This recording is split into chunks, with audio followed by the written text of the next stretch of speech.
so great to see you both, to talk to you both. Appreciate you both taking the time to go back to that 2009 season and talk about what was a very tough injury for you, Jordan, but ultimately your comeback to getting back out on the field with the help of Dr. Connor. So thanks again. And Jordan, if we just start with you, what do you remember about that game when you fractured your tibia? Well, earlier in the game, I broke my finger.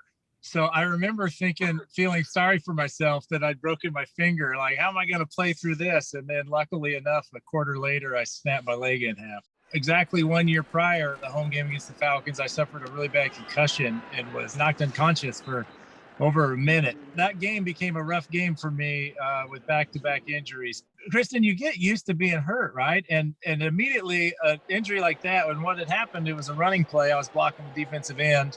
We were engaged, one-on-one. And Jonathan Stewart ran the ball inside of me, and how I remember it, and the pile just collapsed into my leg. I was planted on my right leg, and I just heard what could best be described as a sound as if you're pulling like a tree root out of the ground, just a thump, thump.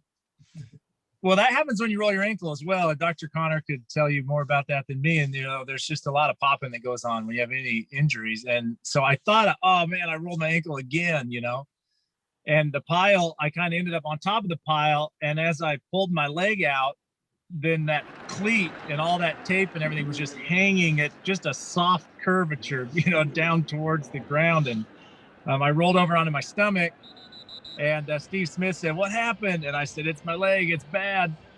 Well, out came Dr. Connor and Ryan Vermillion and everybody, and they're on my stomach. They said, "What happened?" I said, "I think I hurt my ankle." And they rolled me over, but my foot stayed pointing down like I was still laying on my stomach. So that's when we knew it was bad. Right then. And Dr. Connor, from your perspective, what do you remember in those first moments of seeing Jordan's injury? What I didn't ask Jordan. I didn't talk to him about it. I didn't say, take a deep breath. I essentially just pulled on his leg and made it straight again. And the thing that I always tell the athletic trainers or some of our fellows and residents that I work with is whenever you come across that, you just pull on the leg and make it look like a leg again. Because when I went out there, it wasn't looking like a leg, and so I pulled it straight, and then we brought in the splints and went from there. I don't think I'll ever get the phrase "just make it look like a leg again" out of my head. and only a football player and a team doctor could say those things with such casualness. Because you two have certainly seen it all. So Jordan, what happened next when you found out what all was broken? And then where did you and Dr. Connor go from there? Well, the first thing I thought of, believe it or not, and you probably can think I'm lying, is not to yell or scream because I didn't want my teammates making fun of me, right? So you got to be tough to play football, and you really want to be tough around your buddies because number one, I'd teased so many guys about crying wolf about an injury over the years that I think this is horrible, but if it's not and something's just dislocated or whatever, I'm not going to hear it from them.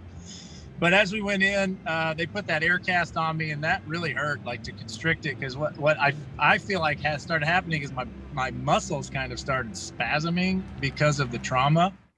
So that was just causing like a lot of gyrations almost around both breaks.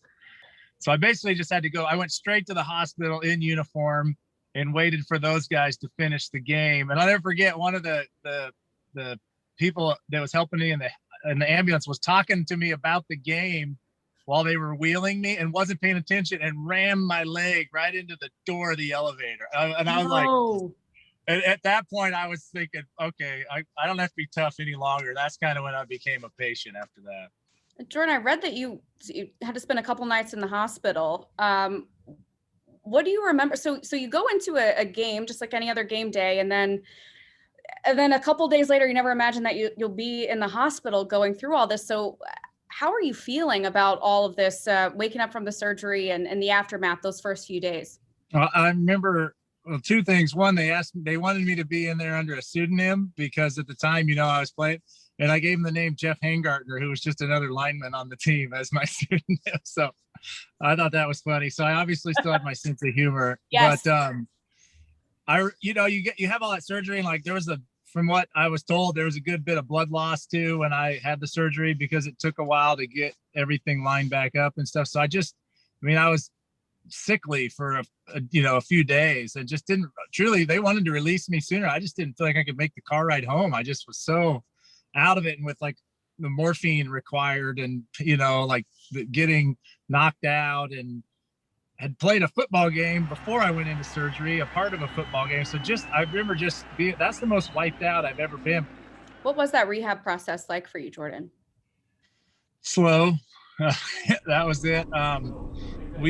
So fortunate if you're going to have this injury, you want to be a pro athlete when you have this injury, because the rehab process is just mind-boggling how much you have to do to recover fully. And people that have to have this injury out on the street and go with a job and a family, I mean, I can't imagine how other people do it, right? So for me, we have a water treadmill. So I wasn't allowed to put any weight on my foot for 2 full months. I started to be able to walk in the water treadmill with life vests on and a handrail with water up to my chin, right? Like next to no weight. And I just was tapping that foot. Plus, I couldn't do any of that stuff until all the wounds healed. And I think I had Dr. Connor say 40 something stitches in all of it, just repairing. So learning to walk.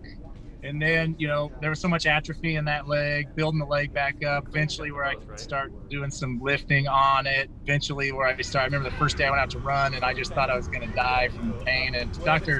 Connor, I remember talking to him through it. He said, there's so much nerve damage that it's going to hurt like crazy, but trust the x-ray, it's healing. And stress causes bone to heal faster. So he's like, you push it as much as you can.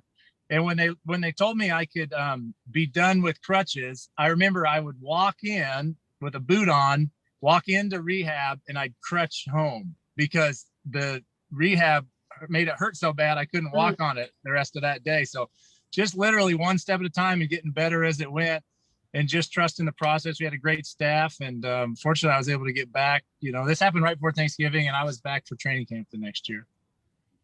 Do you remember what it felt like when you finally felt like yourself again, and when you went back to training camp and everything felt good when you got back on the field? But I was mowing our lawn and I came upon the part where like the irrigation valves are down in a box in your yard. There's like a green, plastic cover over the top, and it was sticking up. And I remember I hopped off the mower and I stomped on that without thinking with my leg I'd broken. And that was the moment when I knew it was good enough to play, because I wasn't babying it anymore. So as funny as that sounds, like I remember cheering out loud when I did that, because I was like, I'm back. And it hurt in camp. They gave me the option of doing like every other day, but I was like, I got to get this thing right. And certain movements really hurt it more than others, but trusting the staff. And when Dr. Connor said, it's healthy, you're not going to re-injure it, it's stronger than it was before, just go. Then you go, and I think that having the team just, was having the best foot and ankle guy and the best orthopedic guy both doing your surgery is sure, not a bad way to go. Well, Dr. Connor, Jordan, thank you so much for taking a few minutes to go back and talk about all this. I don't think I've ever laughed so much during a story about a very serious injury. But I just really appreciate it. I know people are going to really appreciate hearing about this. So thank you both for the time.